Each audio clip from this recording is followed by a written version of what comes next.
Marge dashed out of the garage door. At the last second, jumped onto a shopping cart and chased down a criminal until he passed out, all just to satisfy her growing craving for excitement. But even that wasn't enough for her. She decided to head to the police station and asked to become a cop. Clancy thought she was joking at first, but since the department was short-staffed, he agreed to let her join. You did what? I borrowed your nail clipper. What's the big deal? From the moment Homer found out Marge wanted to be a police officer, he couldn't handle it. In his mind, being a cop was a man's job, which meant he was now the housewife. He even asked Marge if he should start wearing sexy lingerie and wait for her to come home. Marge told him to relax. The head of the household wasn't changing anytime soon. Before officially becoming a cop, Marge had to complete professional training. Clancy reminded her that being a good officer doesn't happen overnight. It takes at least a week of training. But for Marge, this was nothing. She climbed fences like it was child's play.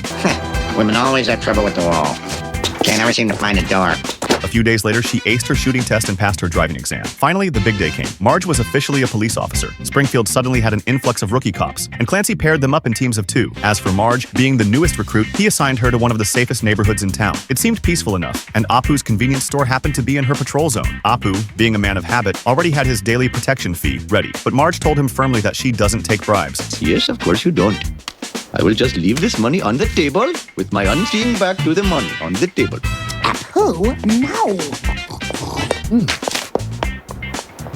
That's better. Even on her days off, Marge couldn't relax. She wanted to enforce every rule. She made Bart wear full protective gear while skateboarding, not realizing that wearing pads only made kids a target for bullies. Since Marge became a cop, her old friends started avoiding her, afraid that one wrong word could get them arrested. Marge tried to show them she was still the same person, but even she couldn't relax anymore. At the slightest sound, she'd jump into action. Homer often invited friends over for poker nights, but Carl was nervous. What if Marge came home and thought they were running an illegal gambling ring? Homer scoffed, saying Carl was underestimating him. He was the husband of a cop. No wife would ever arrest her own husband. But the second Marge came home, everyone bolted. By now, Marge had grown tired of the job and started ignoring small crimes, jaywalkers, litter bugs, people parking in disabled spots. Homer! She walked over to confront him, but Homer didn't take her seriously. He treated her like he always did, joking around. Marge, ever the rule follower, warned him that if he didn't move the car, he'd regret it. Homer kept laughing and teasing her, but embarrassing a cop in public was a mistake. Marge warned him again, and when he still didn't stop... Oh, what? Marge, not here. Hey, you're not really arresting me. You have the right to remain silent. I choose to waive that right.